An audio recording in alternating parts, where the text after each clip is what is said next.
Green chicken chops ಮಾಡುವ ವಿಧಾನ. 1 ಗಂಟೆ ಬೆಳ್ಳುಳ್ಳಿ, ಹಸಿಮೆಣಸಿನಕಾಯಿ 7-8, ಹಾಗೆ ಕೊತ್ತಂಬರಿ ಸೊಪ್ಪು 1 ಬಿಡಿ, ಹಾಗೆ ಸ್ವಲ್ಪ ಪುದೀನ ಸೊಪ್ಪು, 2 ಇಂಚು ಶುಂಠಿ, ಚಕ್ಕೆ, ಕಾಳು ಮೆಣಸು 2 ಸ್ಪೂನ್, 2-3 ಲವಂಗ, ಅರ್ಧ ಗ್ಲಾಸ್ ನೀರು ಹಾಕಿ ಚೆನ್ನಾಗಿ ರುಬ್ಬಿಕೊಳ್ಳಿ. ರುಬ್ಬಿದ ನಂತರ ಸ್ವಲ್ಪ ಕಾಯಿ ತುಂಡು, ಗರಂ ಮಸಾಲಾ ಪೌಡರ್ ಅನ್ನು 2-3 ಸ್ಪೂನ್ ಹಾಕಿ ಸ್ವಲ್ಪ ನೀರು ಹಾಕಿ ಚೆನ್ನಾಗಿ ನುಣ್ಣಗೆ ರುಬ್ಬಿಕೊಳ್ಳಿ. ಗ್ಯಾಸ್ ಅನ್ನು ಹಚ್ಚಿದ ನಂತರ ಒಂದು ಕುಕ್ಕರ್ಗೆ ಸಣ್ಣದಾಗಿ ಹೆಚ್ಚಿದ ಈರುಳ್ಳಿಯನ್ನು ಹಾಕಿ ಫ್ರೈ ಮಾಡಿ. ಎಣ್ಣೆ ಮತ್ತು ಈರುಳ್ಳಿ ಹಾಕಿ ಫ್ರೈ ಮಾಡಿದ ನಂತರ ತೊಳೆದಿರೋ ಚಿಕನ್ ಅನ್ನು ಕುಕ್ಕರ್ಗೆ ಹಾಕಿ ಅದಕ್ಕೆ 2 ಸ್ಪೂನ್ ಅರಿಶಿಣ ಹಾಕಿ ಫ್ರೈ ಮಾಡಿ.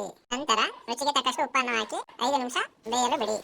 ನಂತರ ರುಬ್ಬಿರುವ ಮಸಾಲೆ ಪದಾರ್ಥವನ್ನು ನೀರು ಹಾಕ್ತಾನೆ ಫ್ರೈ ಮಾಡಿ. 5 ನಿಮಿಷ ಫ್ರೈ ಮಾಡಿ, ಯಾಕಂದ್ರೆ ಮಸಾಲೆ ಪದಾರ್ಥ ಚಿಕನ್ಗೆ ಹಿಡಿಬೇಕಲ್ವಾ, ಅದಕ್ಕೆ ಫ್ರೈ ಮಾಡಿ. ತದನಂತರ ನಿಮಗೆ ಎಷ್ಟು ಬೇಕಾಗುತ್ತೆ ಅಷ್ಟು 1 ಗ್ಲಾಸ್ ನೀರನ್ನು ಹಾಕಿ. ನಿಮಗೆ ಗಟ್ಟಿ ಬೇಕಂದ್ರೆ ತೆಳ್ಳೆ ಚಾಪ್ಸ್ ಇರಬೇಕಂದ್ರೆ 1.5 ಇಂದ 2 ಗ್ಲಾಸ್ ನೀರನ್ನು ಹಾಕಿ ನಿಮಗೆ ರುಚಿಗೆ ತಕ್ಕಷ್ಟು ಉಪ್ಪನ್ನು ಹಾಕಿ ಬೇಯಿಸಿ. 5 ನಿಮಿಷ ಆದ ಮೇಲೆ ಬೆಂದ ನಂತರ ಇದನ್ನು ಅನ್ನ, ಚಪಾತಿ, ದೋಸೆಗೆ ಸವಿಯಲು ಸಿದ್ಧ. Thank you.